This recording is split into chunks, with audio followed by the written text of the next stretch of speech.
you think about pension exclusion in Nigeria, according to a Finance 2020 survey, it says that inclusion is at 7%. What that means technically is that 93% of those who are supposed to have it don't currently have it. Yeah, these numbers represent millions of Nigerians who should be on pension but who do not.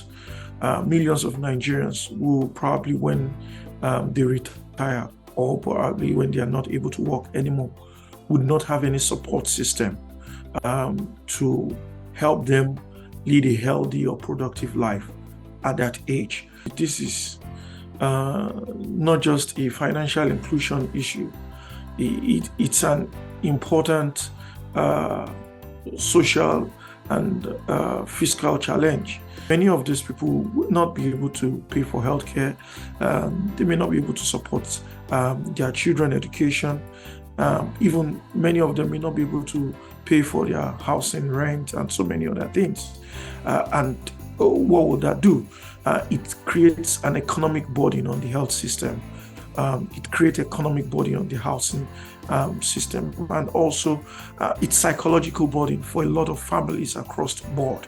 It's a multifaceted impact when millions of people who should be on pension today do not have access to pension.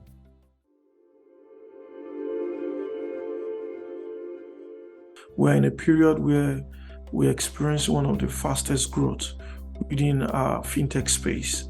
However, there are huge challenges, and those challenges are inherent in the fact that are we leveraging this growth across board? So when we're talking about digital financial services, it's important that we are able to scale it across all of these things. If you think about the infrastructure on the ground, we also have internet penetration to many regions across board. But there are key drivers for all of these things. Poverty is a limiting factor. A lot of people would say, even in our survey, that one of the reasons why they don't have a bank account is that they don't even have money to put in the bank.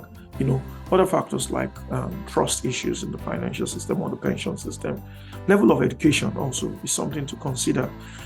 Illiteracy or literacy is directly proportional when you think about it to the rate at which people are also able to adopt formal financial services. And literacy, to a very large extent, can predict people's digital literacy. In the states where we have lower level of literacy, we also see lower level of formal financial inclusion of formal financial services. So if you say that are there infrastructure, are there systems in place? Yeah, definitely. More than any other time in our history, we have the proliferation of fintechs in the country. And we also have commercial banks, microfinance banks coming up with newer innovations. We have telecoms company laying new infrastructure that could help this system to thrive. But we need to be more intentional about it, both from the supply side and the demand side. A lot of Nigerians really want to save. Our survey shows that millions of Nigerians want to save. Actually, over 17 million Nigerians who own mobile phone today want to start some sort of saving. So that's what the survey is showing. That's a huge opportunity when you think about it in terms of economics. But how are we leveraging this, and how are we making sure that we are connecting programs to deliver the ultimate goal of ensuring that 95% of Nigerians are financially included?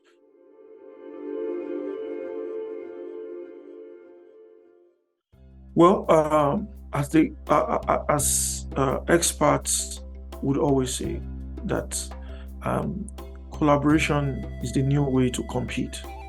One of the best strategies for competition now is to collaborate.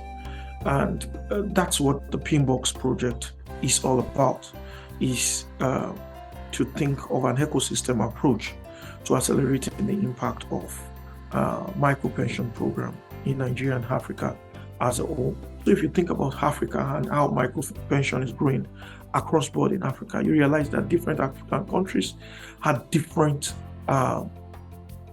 points in the growth of micro pension. But there's a lot of knowledge that we can get from collaborating together to learn what works. We have similar settings. Definitely, there are no two settings that's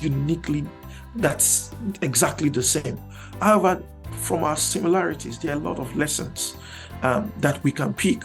And that's what a platform that pinBox is trying to create would do.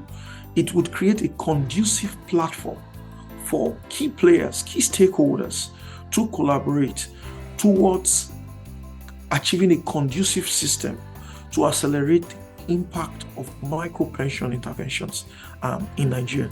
And there are other benefits also to collaboration. If you think about it, the economic benefit, funding and financing becomes easier when we also collaborate. In fact, demystifying the need of the market, also research and development. We could collaboratively work together to invest in research and development program.